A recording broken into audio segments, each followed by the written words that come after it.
유엔이 발표한 새로운 연령 구분의 타임테이블이 나왔습니다. 17세까지가 이제 미성년자에 들고 18세부터 65세까지가 청년으로 구분을 했습니다.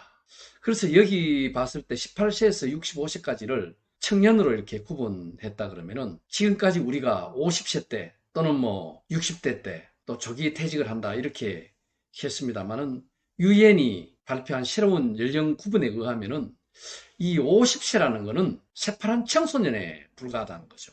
그래서 이제 우리가 이 테이블 시간표도 새로 짜야 한다는 거죠. 그래서 66년에서 79년이 이제 중년에 속하게 되는 거고, 또 80에서 99세까지가 이제 노년, 100세 이상이 이제 장수 노인으로 그렇게 구분을 시켰습니다.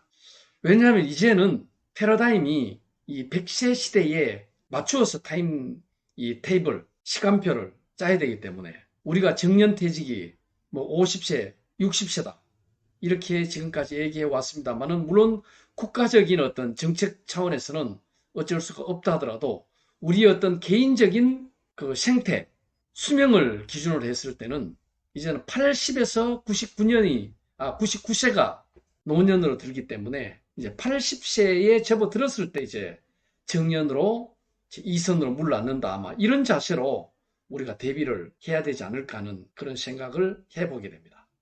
우리가 이제 100세 시대에는 이제는 패러다임의 변화를 완벽하게 바꿔야 된다는 생각을 해보게 됩니다. 우리가 100세 동안에 3번의 큰 변곡점이 오게 됩니다. 첫 번째가 첫 출발하는 30세 때, 두 번째가 인생 2모작을 출발하는 50세 때, 세 번째가 인생 3모작을 시작하는 80세 때 오게 됩니다.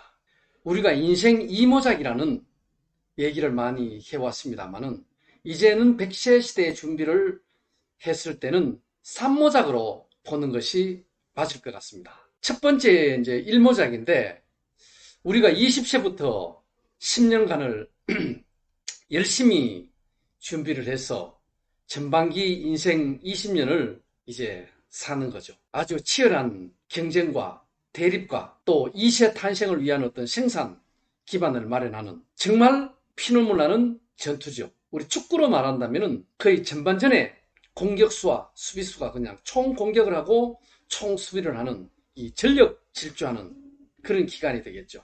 2모작입니다. 50세 때부터 또 10년간을 준비를 해서 인생 20년을 이제 살게 되는 거죠. 축구로 말하면 후반전인데 우리가 50세부터 10년간 준비는 굉장히 좀 소홀히 하는 경향이 있는데 이거 같은 경우는 이제는 100세 시대의 새로운 타임테이블에 의해서는 신중하게 준비를 해야 된다는 거죠. 우리가 20세 때부터 그 10년간 준비를 해서 20년간 열심히 우리가 생애의 어떤 사활을 걸듯이 50세 때도 10년 정도는 준비를 해서 축구에 우리가 후반전을 이렇게 준비를 해야 평탄한 길이 된다는 거죠. 그렇지 않으면은 아스팔트 길이 아니고 비포장 도로에서 소달구지가 덜커덕거리듯이 힘든 행군이 된다는 거죠. 세 번째가 이제 3모작이죠.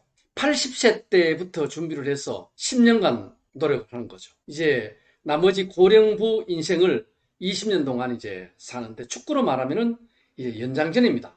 이 연장전은 있을 수도 있고 없을 수도 있다라고 생각을 할 수도 있겠지만은 그렇지만 우리 이제 베이비 부머 세대를 중심으로 해서 이제 이선으로 은퇴하는 이 인원들은 앞으로 축구에서는 연장전까지도 준비를 하지 않으면은 안 된다는 자세로 출발을 해야 되겠습니다. 그래서 이 특징을 보면은 이 10년의 준비 기간과 20년의 실행 기간이 이제 3번 반복이 되는 거죠. 이 주기에서 진정한 은퇴 연령이 요즘에 50세, 60세가 아니라 이제는 80세다. 수명이 이제 100세로 이렇게 늘어나면은 은퇴와 노후를 연결하는 이 다리가 이제 없어지는데 이 다리를 어떻게 매끄럽게 연결하느냐 안 하느냐에 따라 가지고 인생 후반기 또 그 2모작뿐이 아니라 3모작까지도 이제는 책임을 질 수가 없다는 거죠. 그래서 평탄한 인생 2막, 3막을 하기 위해서는 이 어떤 연결고리, 절벽을 잘 다리로 연결을 시켜야 한다.